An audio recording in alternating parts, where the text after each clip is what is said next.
Olha, há tempos, né, que o dinheiro passou a ser usado como meio para se conseguir bens, sejam eles de primeira necessidade ou de 18ª, enfim, não importa. Atualmente, todos sabemos que ele é necessário. Mas quando ele efetivamente passou a fazer parte das nossas vidas?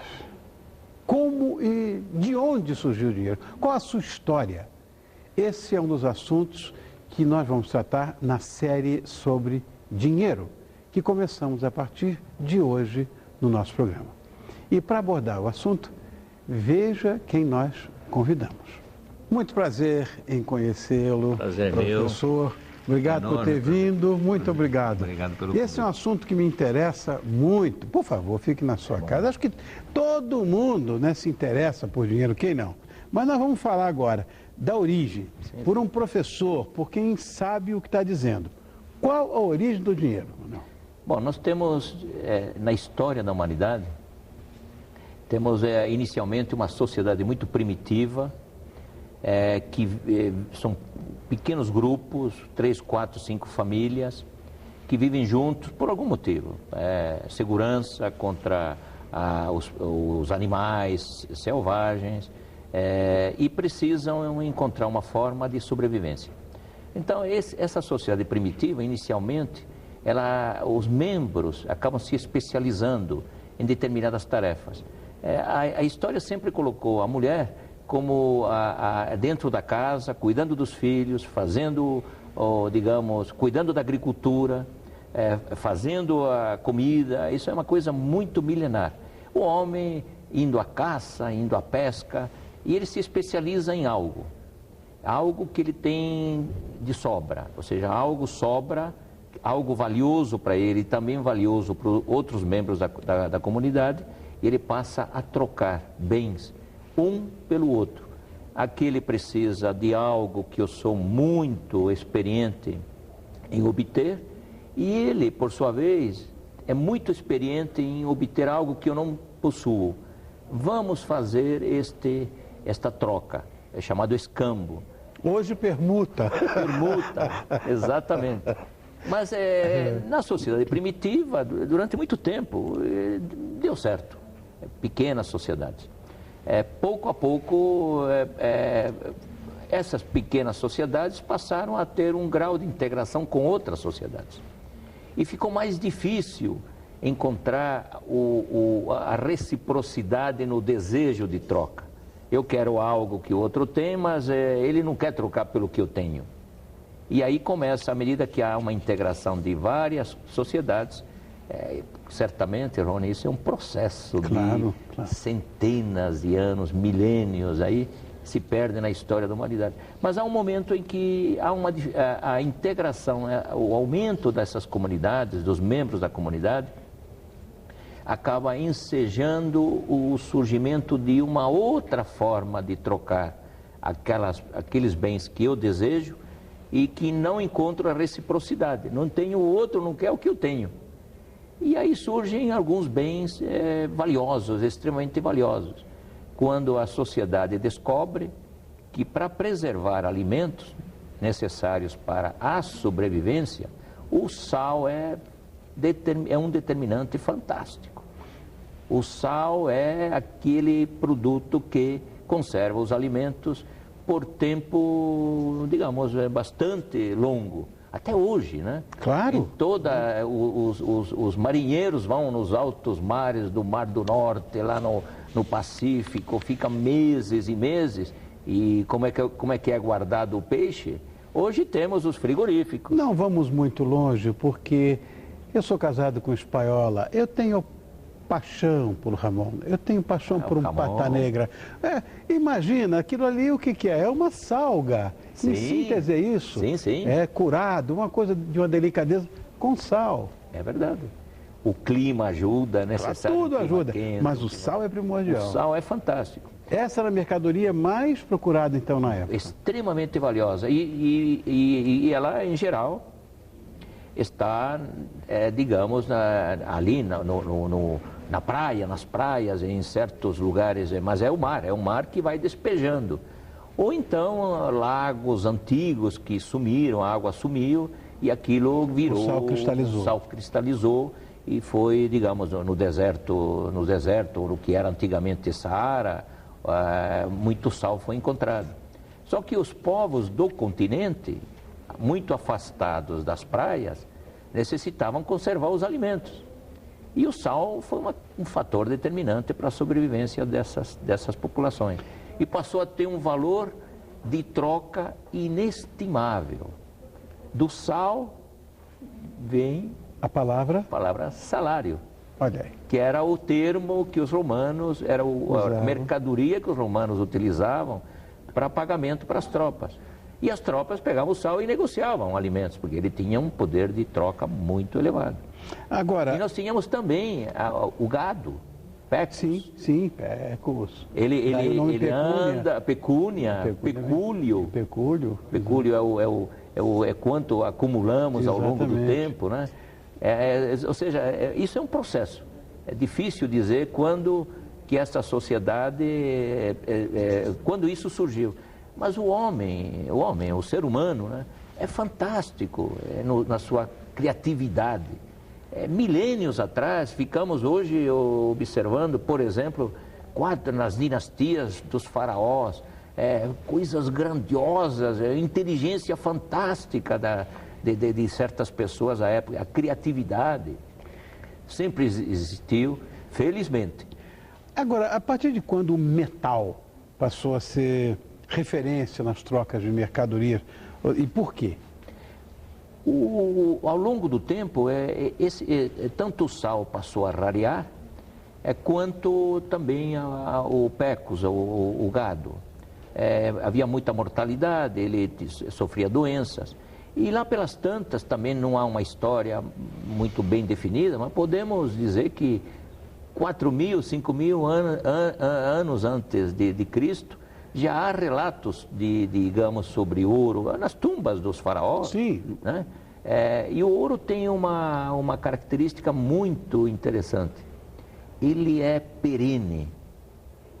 Ele não oxida. Ele é divisível. Ele é medida, você tem um peso X para ele e ele passa uma onça, por exemplo, você passa a utilizá-la como medida de troca. Você o guarda, daqui a 10 anos, 50 anos, ele está lá, ele não perde valor. Então o ouro passou a ser um fascínio, não era algo que se encontrava facilmente na natureza. Mas o ser humano foi atrás desse metal.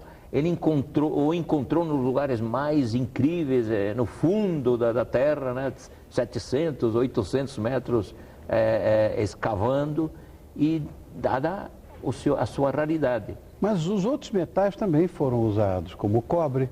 O cobre, a prata. Muitas ligas foram feitas. E muita malandragem também. Bronze nessa história, tinha muita malandragem, porque ele permite liga.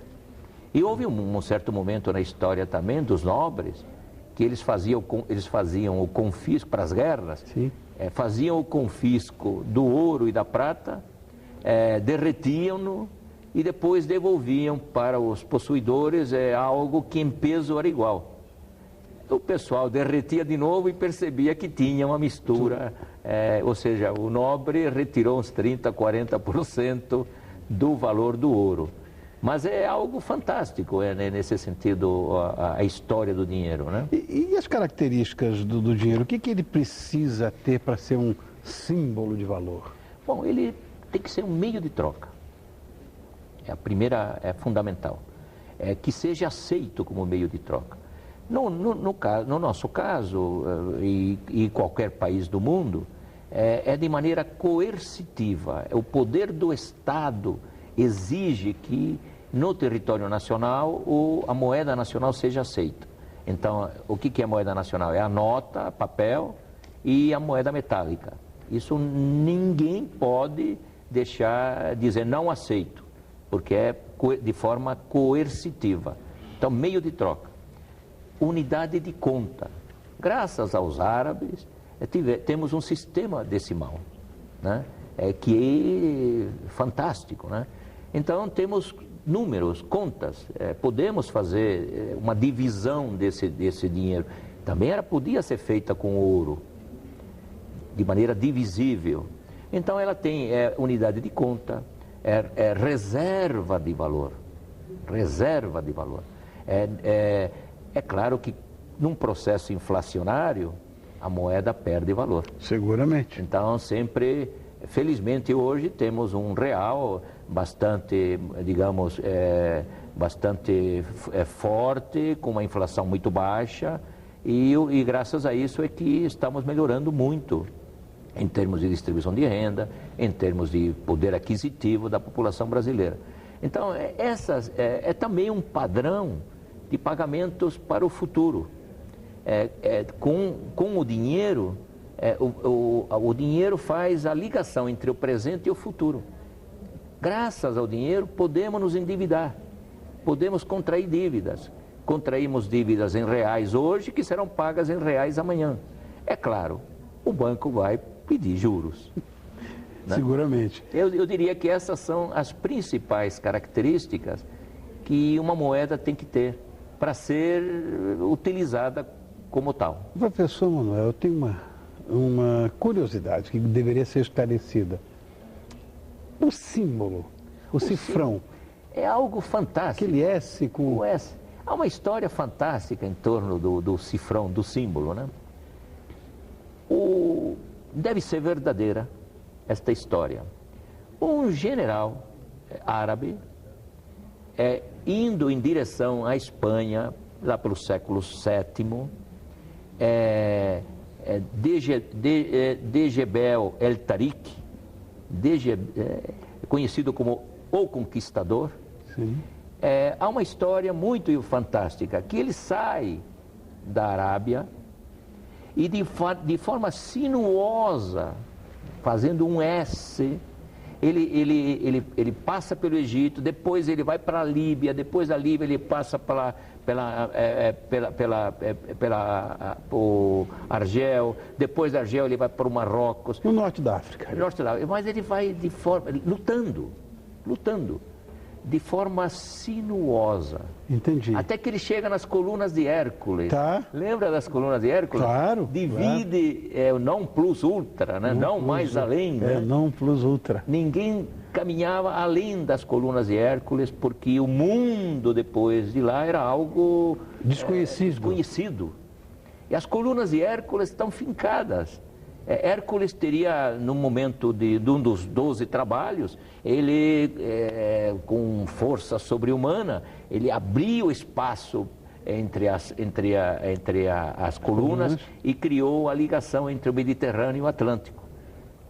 Este general árabe, depois das conquistas, chegando no território ibérico, ele atravessou o Estreito de Gibraltar. Atravessou o Estreito de Gibraltar, tá. Certamente ali perto das colunas de Hércules, tá. E ele chega na Espanha e para comemorar as suas vitórias, ele fabrica uma moeda com um S da sinuosidade das batalhas cortado pelas colunas de Hércules. Só podia ser na Espanha, minha mulher vai ficar contente com isso. É algo fantástico, né? Uma história linda. Muito bom. E depois este S cortado pelas colunas de Hércules passou a ser o símbolo do dinheiro. Ah, que coisa boa. Olha, começamos hoje esta série sobre dinheiro, que eu tenho a mais absoluta certeza que você vai gostar e muito. Recebemos hoje aqui essa presença ilustre do professor Manuel Henriquez Garcia, que escreveu o livro Fundamentos da Economia. Vamos mostrar o livro. Olha, este livro que está no seu vídeo. E amanhã nós vamos falar sobre as moedas do mundo. Mas tenho muito prazer em conhecê-lo. Prazer foi meu. Muito obrigado. É engraçado, as pessoas falam tanto de dinheiro como uma coisa tão fria, tão dura, e de repente, olha que simpatia de professor. Não é todo dia que acontece isso, não. Obrigado por ter vindo. Muito obrigado. Obrigado eu.